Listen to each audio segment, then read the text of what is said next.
In 1944, within the Horfing concentration camps of Nazi Germany, two young girls, Lena and Miriam, serendipitously encountered each other amidst the shadows of war and inhuman atrocities. Lena hailed from a wealthy Jewish family in Berlin. Miriam, however, was born in a small village in Poland, devout Christians. The ambience of the camp was perpetually dominated by rainy and cold weather. The barracks were damp and dark inside, surrounded by sharp wire fences outside. Every morning, the prisoners were marched out for roll call and then subjected to virulent labor throughout the day.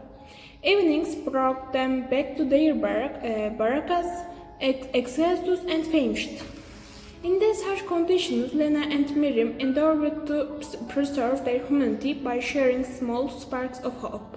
Lena, grappling with the profound sorrow of losing her family upon arriving at the camp and encircled by barbed wire, struggled the cope.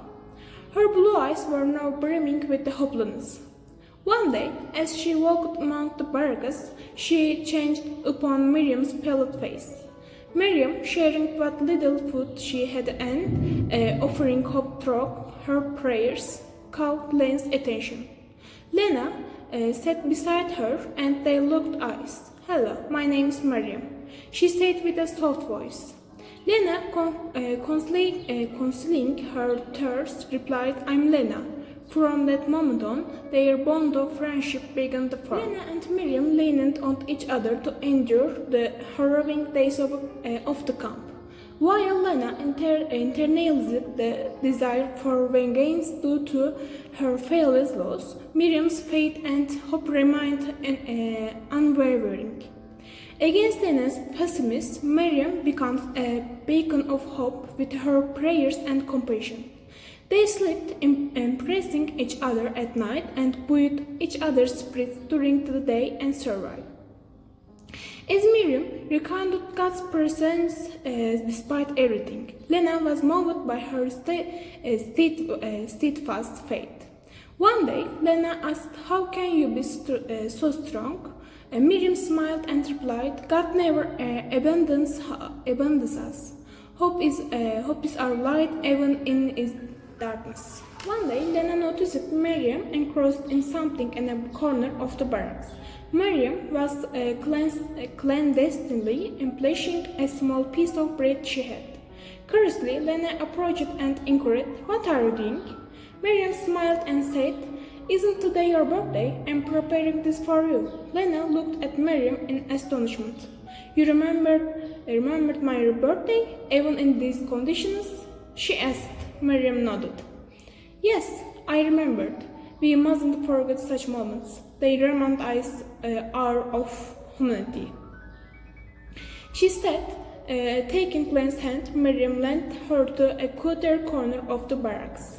There a small group of prisoners had gathered to celebrate Lena's birthday.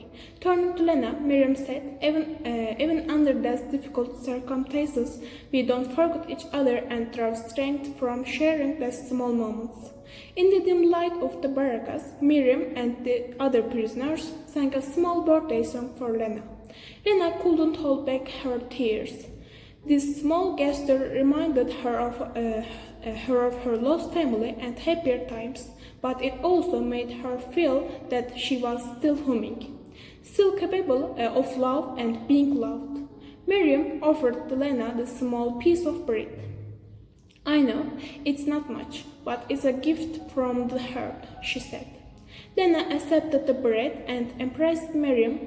"This is the most meaningful gift I have ever received," Lena said, tears streaming down her face.